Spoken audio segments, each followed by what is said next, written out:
The National Eagle and Wildlife Property Repository is a 16,000 square foot warehouse that consists of approximately 1.5 million seized and confiscated wildlife products. That's just a thimbleful of what comes into the country every single year.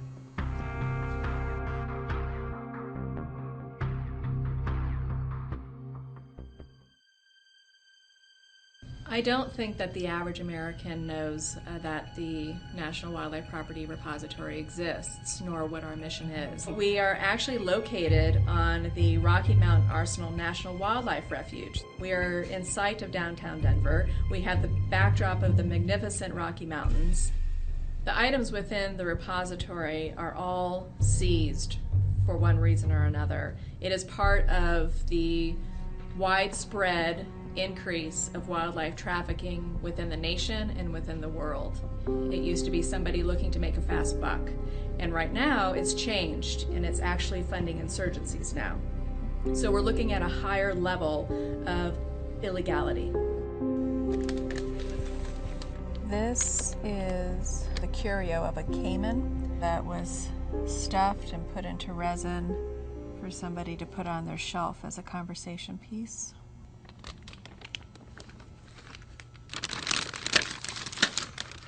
They are comprised of every taxa that you can imagine. Everything from reptiles, amphibians, fish, all the way up to the charismatic megafauna of tigers and bears and lions.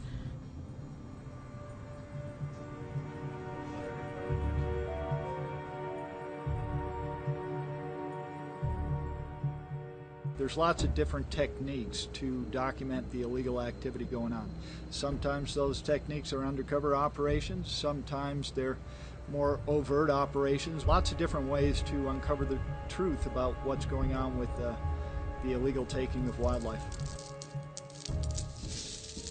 This came from sort of the dirty ivory in some respects. It still has pieces of the metal, jewelry.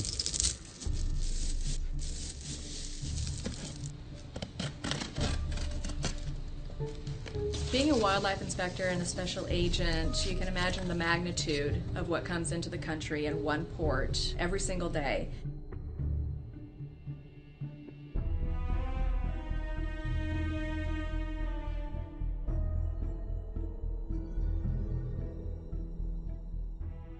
Of major concern currently in wildlife trafficking, we call them the big three. We have the tigers, we have the elephants, and now the rhinoceros. It's not traditional Chinese medicine that they're being poached and slaughtered for.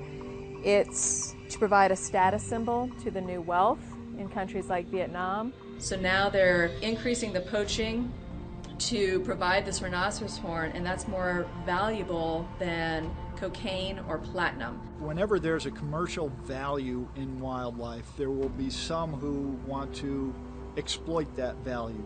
If left unchecked, that animal will be exploited, sometimes all the way down to extinction.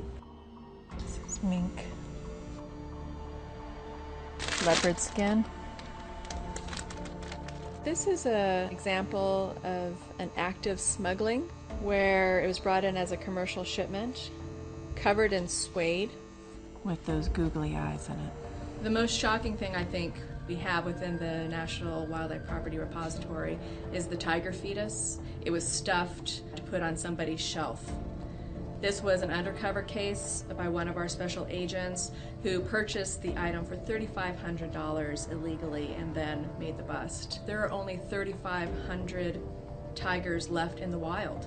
The low risk aspect is really within other countries, because they don't have the infrastructure or the law enforcement, if they did have regulations and laws, to enforce against wildlife trafficking. That's why the Obama administration has come out with a national strategy and implementation plan against wildlife trafficking. It is now a global security concern. When I see items like the tiger fetus, you can become despondent.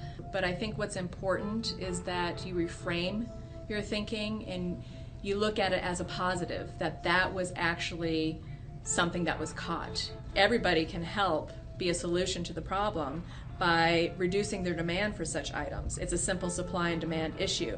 If nobody were buying it, then the demand would decrease, and so would the supply.